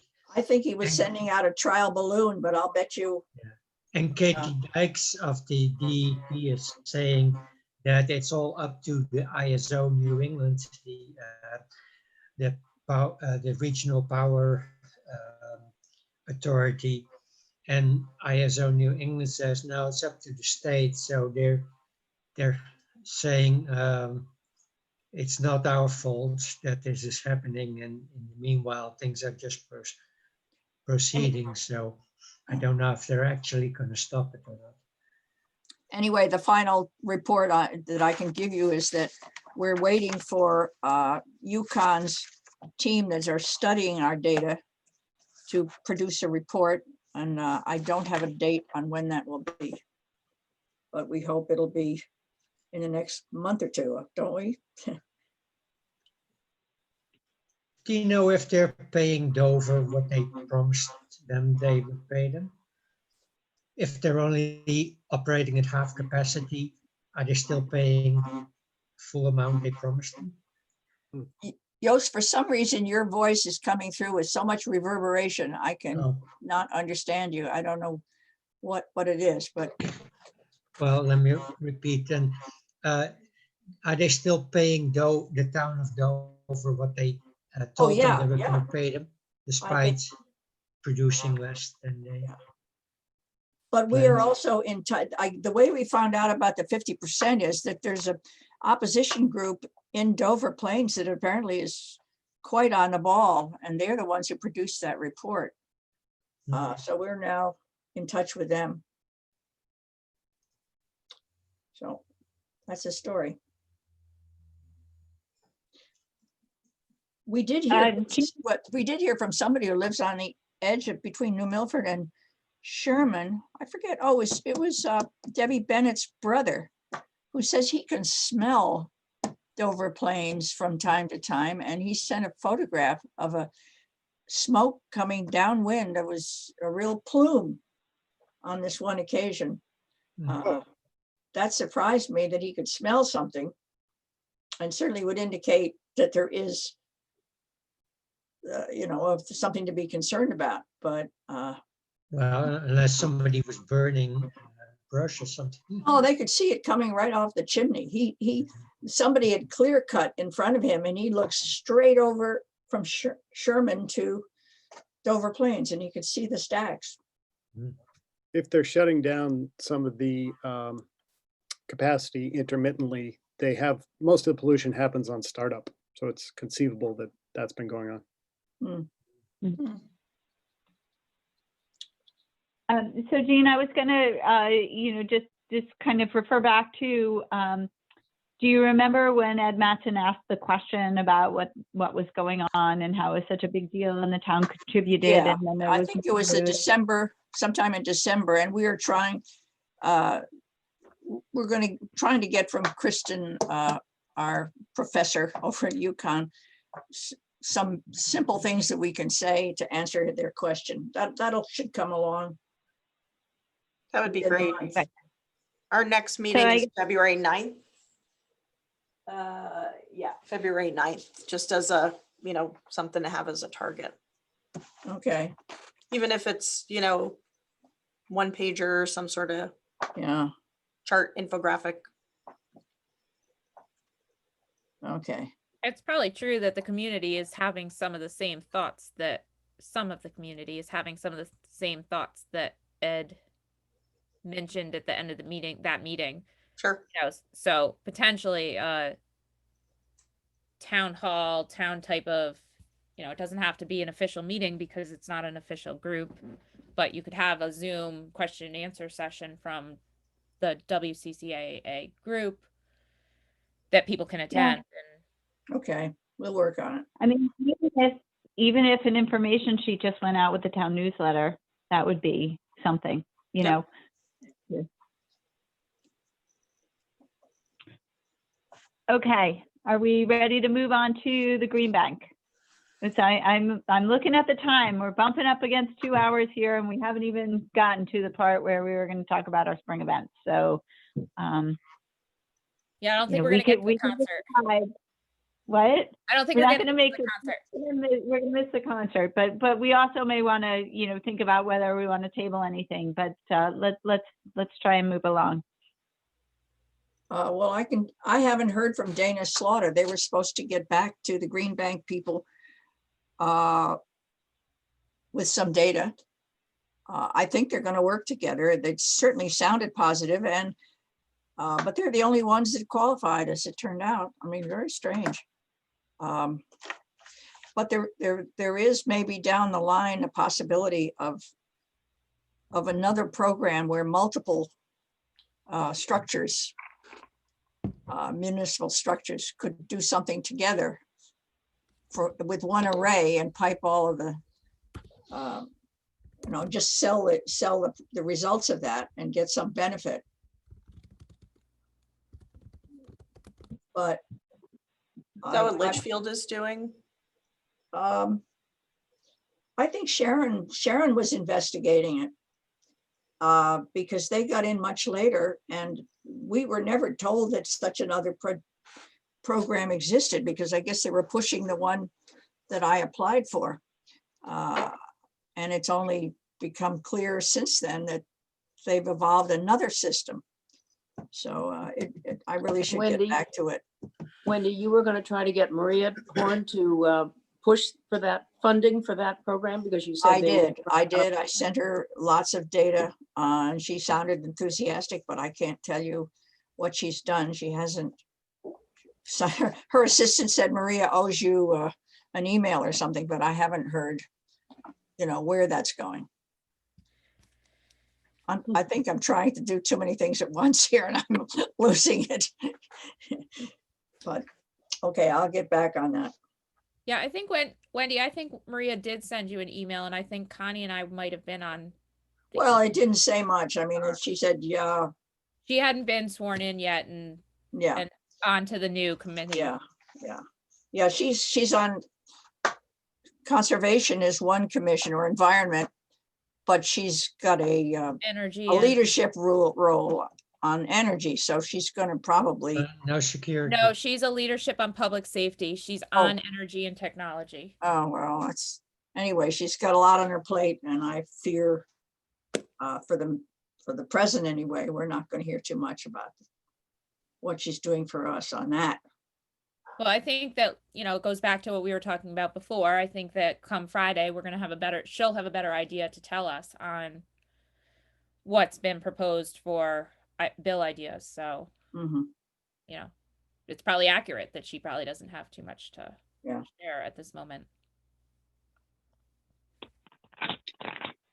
Okay, Okay. Moving along to the siting council and the cell tower. I don't have anything new. Good. We had a special meeting on Tuesday morning and of the Board of Selectmen to have some strategic conversations and executive session with our legal team on joining in with an appeal that I think it's two of the citizen action groups, PDA and the Spectacle Lake Association, I think it's called South Spectacle Lake Association, are planning to file it. I may have been filed today. And after a lot of discussion, we came out and motioned and passed to not join in the appeal. A lot of the reason was fiscal. We spent about $52,000 on the intervenor status fight for the application to be denied. And we felt that that was a lot of money to spend on this, and we have to be really careful. We're heading into a tough couple of years with the economy and trying to get out of this pandemic, and we wanted to make sure that we were spending dollars properly for the town, and we're really concerned about the potential cost, even with PDA offering to take on a lot of the costs. We would still have to have attorneys representing us if we were on the appeal. So our the motion was made to not pursue that appeal. And the chance of winning is small, right? I We'd think the rather try strategy to, had focus some delayed. funding on a bigger, wider planning piece to get, broadband and cell service across the town. And with all of the broadband conversation and initiatives that are going on, we think that that would be a smarter way to spend the money. I think that would be really welcome. Was there a commitment to spending that money that way? We have to, we all agree that going through that planning process makes a lot of sense. We're going to be starting up a broadband committee, as many of the other towns have in the Northwest corner. So if anybody's interested in joining a broadband committee, certainly reach out. But it will probably be for the, it's going to be this budget season for next fiscal year. Okay, so maybe as early as July. Yeah, start talking about it. I want to get the broadband group in place. I wanted to get it in place 6 months ago, but we had the pandemic, so it's derailed that. But I'm hoping to get that group in place in the next month.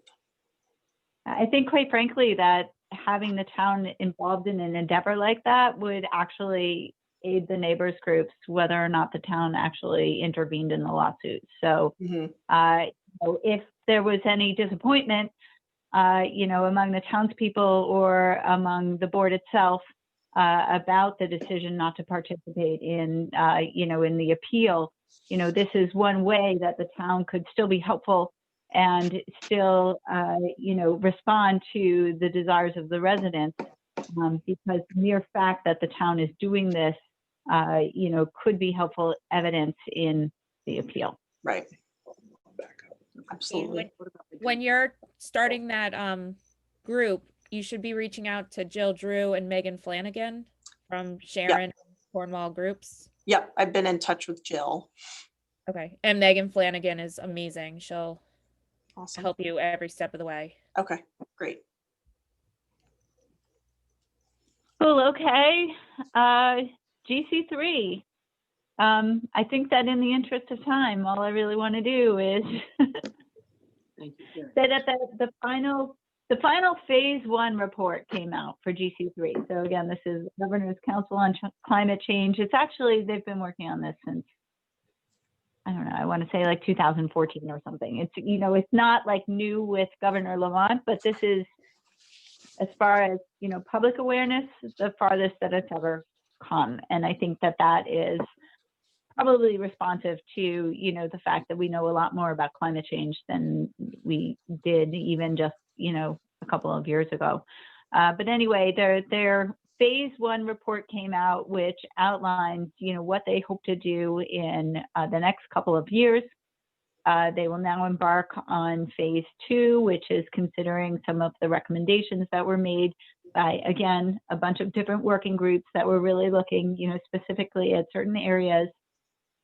And the phase 2 will, look at a farther horizon. So I think what I'm going to do is I had it downloaded. Maybe we can distribute it amongst our commission, but like the CCFMM, what this is going to do is inform some proposals for legislation in the upcoming term and next year's as well that we can help to get behind and spread the word on and support. It's interesting, because of the time period in which this was all happening, there is a very, very strong emphasis on climate justice and social justice. And so, you will see in the report that a lot of the recommendations are, really talking about assisting communities that are not Kent. And in fact, I would anticipate that a lot of climate money in the state of Connecticut goes to, towns that are more distressed, coastal towns, and towns with an ethnic population that is not predominantly white. So, so one of the results of this is, that, we can probably be really proud of a lot of a progressive change, but that doesn't mean that our town itself is going to see a lot of it. Anyway, take a look, see what you think. Connie, is the I think report that- online? You can share the link with us? Yeah, I have it as a PDF, but it's online as well, and there's a whole website about the effort. I guess the one thing that is very pertinent to Northwest Connecticut, as we know, we are a town rich in protected land and also in a forested landscape that ensures for us clean water and clean air and good wildlife habitat, and that there are recommendations on point about, making sure that we protect additional land so that we can continue to mitigate climate impacts. But I think that it's going to be essential to help the general public make the connection between, the water that they drink and Northwest Connecticut. Like if you work on saving more land here, if you work on protecting the natural resources up here in Northwest Connecticut, that is going to have, beneficial impact to the climate that generally will devolve to the public through cleaner drinking water and air. So that's our task, is to help everyone make that connection and to not expect too much more money coming from the state, but to keep doing with what we get, the good things that we have been doing. How's that report listed? What's the name of it or something that I could find it? If you Google Governor's Council on Climate Change, Okay, it was run out of DEEP, and you will get to a web page that shows you the whole history, but also, one of the, they do it kind of in reverse cron. So one of the first links that you're going to see is for the report. okay, thank you. Did everybody hear that one of Biden's first day rollbacks or rollback forward is we're back in the Paris Accord? Yeah, We knew that was happening. Just came over my phone a little while ago. I just pasted that link into the chat if anybody wants to grab it from oh, there. thank you. What I was doing. Okay, so let's continue business. The POCD revision, Carol, thank you for sending around Donna's letter inviting us all to participate. this, as the last time, is a process that's going to be led by the P&Z. I think, I don't know, it's, I'm pretty sure that you're all familiar with the POCD and have looked at it. It's, it's long, it's a big document, no small undertaking. And I thought that we probably would want to make comments and, definitely be as involved as possible in working together with P&Z on this. What I did is I called up the table of contents. Here, wait.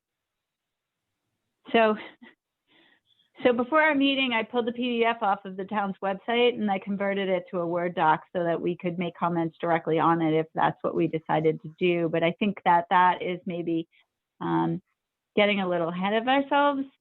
But I thought potentially, and I just don't know if you all have the bandwidth to do this tonight, but potentially what we might be able to do is, take a look at the big segments of this, preserve our natural and rural heritage, guide our community's development, enhance our community assets.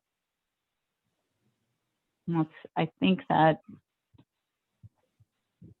I'm not quite sure if, public safety, roads and bridges and all of the rest of those things are under enhance our community assets or not. But I was thinking that maybe we could divvy it up and each take a read through and see, if there are things that we think are left out or have changed significantly over the last 10 years that we would, like to, make some detailed comments on. So I don't know, what do you think? I attended the last planning and zoning meeting, and on their agenda was that they were going to review the first 18 pages of the POCD to see what comments they had on that, but they ran out of time and they didn't discuss it, and they set up a special meeting later this month to just discuss the first part of the POCD, and it's open for anybody to attend and to add comments. Yeah, that was a 4.5-hour meeting, folks, Yeah, which that I was really crazy. don't our commission to turn into, the marathon meeting club. I would, We already are. I know, I would rather, if we could, take responsibility for sections and maybe report back so that it could be a little bit more concise. And one question I have is, are they planning to just make changes to this report, small changes, that they're not going to rewrite it, I assume, right, at this point? You know more about that? I don't know the answer to that. I think that they're not hiring, a consultant to do it. Right. I don't know. I thought that, if we had time, it might merit taking a look at some of our, our neighboring towns and, checking to make sure that, there isn't something that they're doing with their POCDs that would really be helpful to us. Didn't we already agree that there wasn't anything, we were surprised to see there wasn't anything about communications development? Right. Yeah, it used to be in the table of contents, but it wasn't in the actual report. Well, right there, as we got something to chew on. Yeah, we definitely could focus in on that. I had a very preliminary conversation with Paul O'Conan from NCLC because they received the same letter as did Kent Land Trust from Donna, and he was saying, "Well, what are you seeing?" He came up with, there's like this thing where towns can be an Appalachian Trail community. And I know that we've talked in this meeting before about how the town really does not capitalize. We have our hiker, statue now, but, They're gone. we, The hiker statue's well, gone. Yeah, they took Oh, it back. The town wouldn't buy it, so they took it back. Town would Okay. buy it. It was really expensive. Oh, it was really expensive. Let's not get it. Let's not go there right now. But certainly we agree that in towns that we all could do a better job of helping people to know that we're a town that where you can access the Appalachian Trail at many different points, and that is really something special.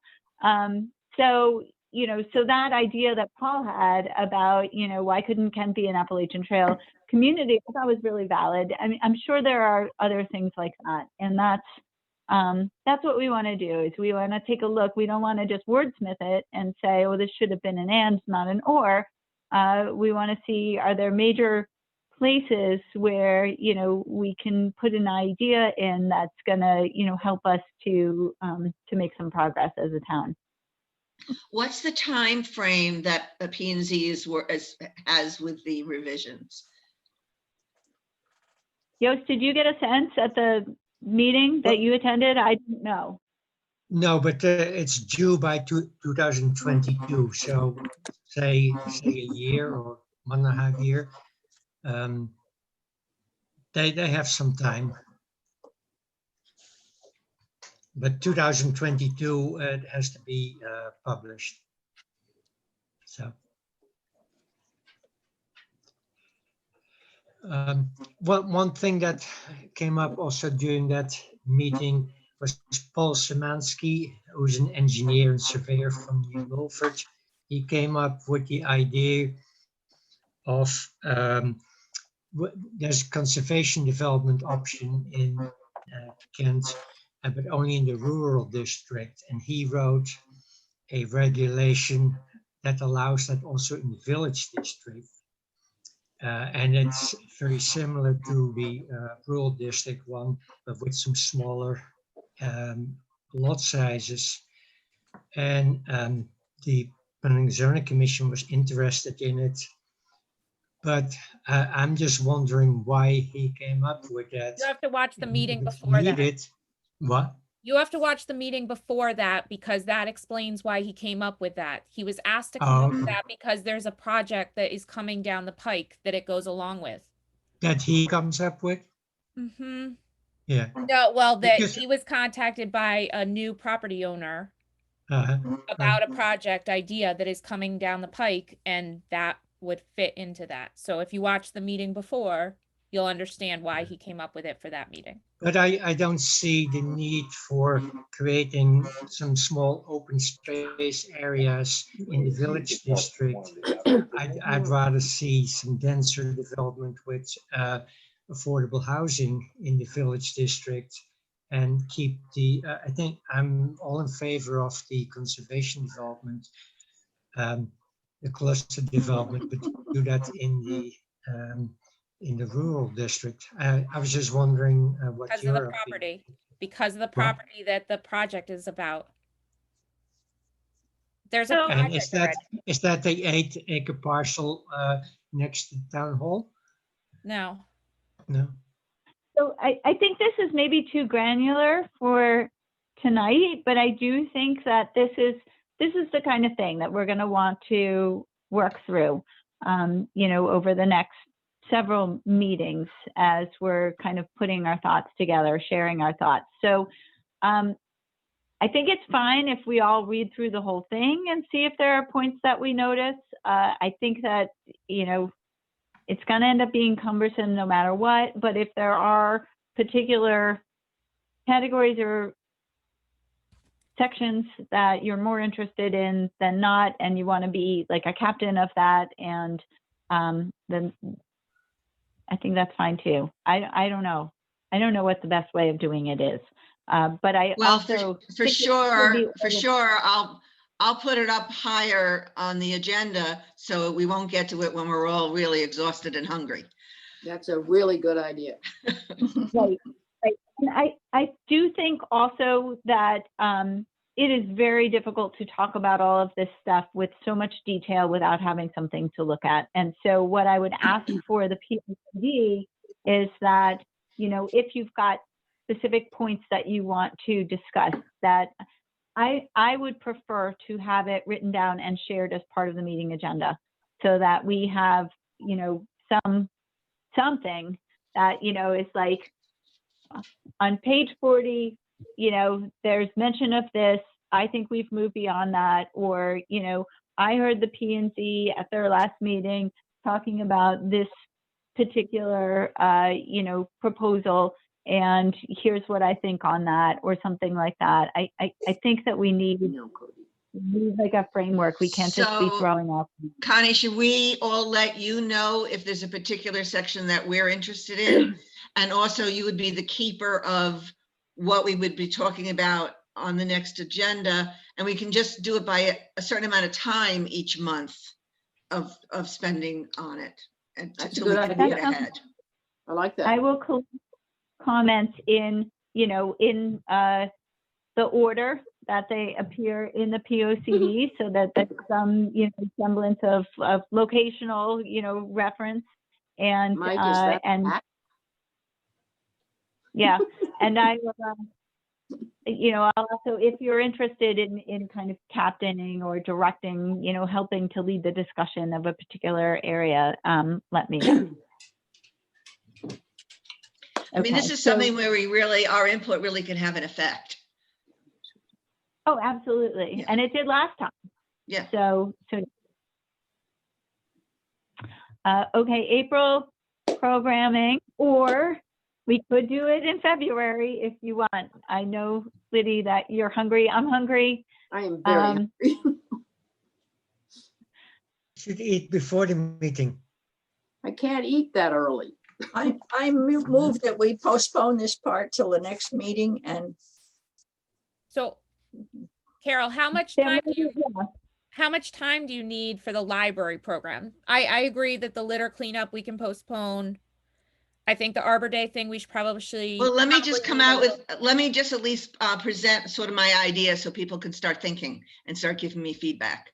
I mean, the original topic for this year was going to be composting as related to organics, but we're not quite ready for that with the town. So that would be maybe next year's library topic. So I'm also, involved with the library on the outreach committee with the centennial. And so what I was really thinking about was that in the whole history of the town, the history of how the trails have been used by the town, but my thinking of with that as a background, I would like to see a workshop for children of exposing them of how to use trails. Not a workshop for parents of how to take their children on the trails, but something specifically getting children to start being aware of what they can do when they're out on a trail, with the backdrop also of that kids have been doing that all along. So Okay, just, so last year we didn't do our program. And no, that we did program not. is still, and that program was still put together. They just didn't get to do it. Right. So Lori was hoping that we would just do that this year. The BAT program. I guess I had gotten the impression that they've moved on to newer topics. So, so we also have, the book that Maddie and Lily illustrated and wrote. So we were kind of thinking that we would do the BAT program as a Zoom and do the, a reading outside in conjunction with the Land Trust and Marvelwood and the library over at the, gazebo maybe, so that it didn't have to get canceled in case of rain.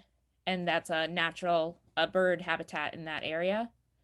And Okay, I guess I haven't been in contact with Lori at all, so I hadn't heard that, and I wasn't Yeah, aware she that kinda that wants was to- still a vital thing. she kind of wants to use the students in a safe way within the school's rules if she's going to participate in something. Well, okay, so I guess I really need to talk to Lori then. Sure, and I mean, unless you're thinking you're going to do the program in a different way and not involve Lori,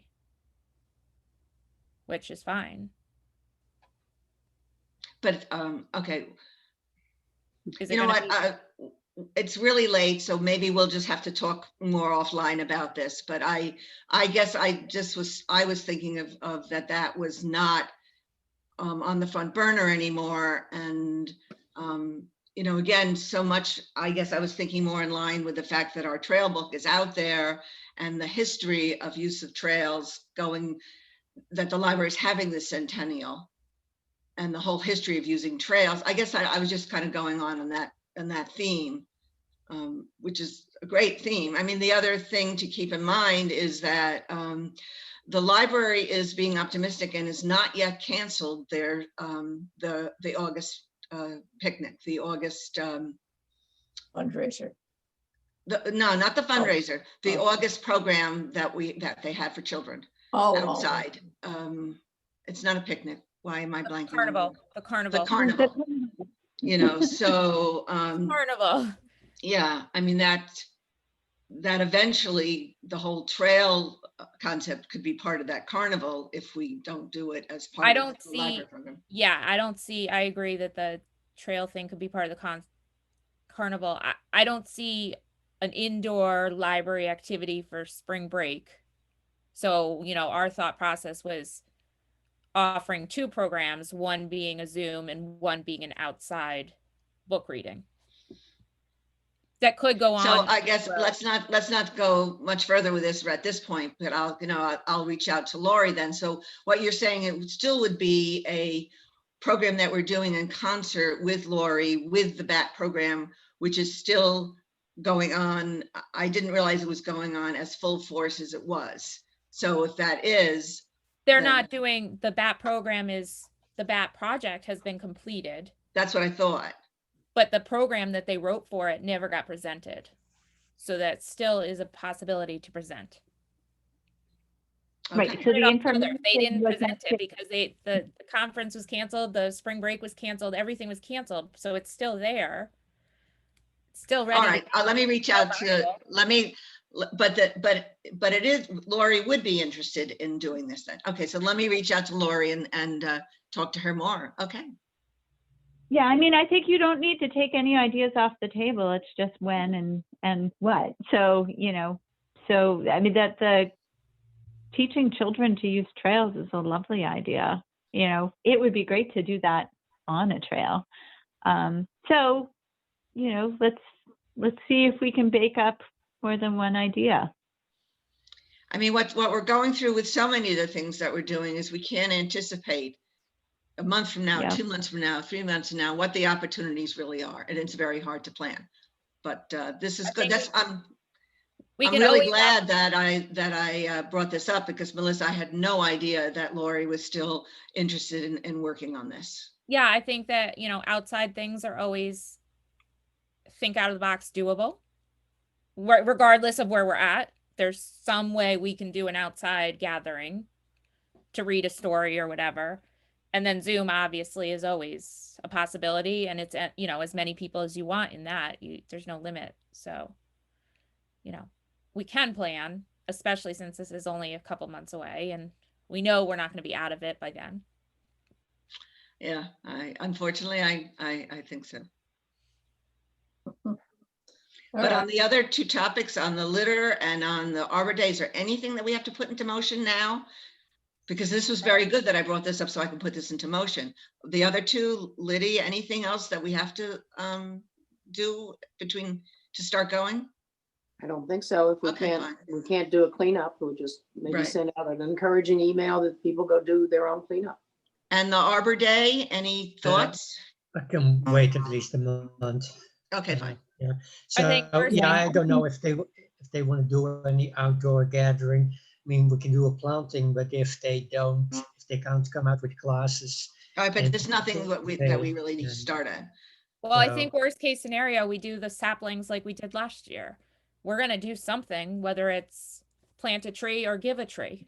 You know, Yeah. we Yeah, gave a so tree to every let's single see kid what last year. School is thinking, and it may just be too early, you know, so maybe in a Okay. month we'll have a better idea, because they're not gonna bring people together in the gym and sing the song the way that they usually do either. So So let's see what they're going to do, and Okay. you know what we think would be fun to do to help them celebrate. And Melissa, I do have some owl books in mind to what to buy because we went through Bats. that. So Bats, not owls, bats. bats, I'm sorry, bats. I am so hungry and so tired. Okay. Okay. Guys, it's been almost 2.5 hours. That is like way longer than we usually meet for. I'm saying this for the benefit of Mike, who we hope will not go away. And I'll follow up with you offline about this meeting, Mike, and what you thought.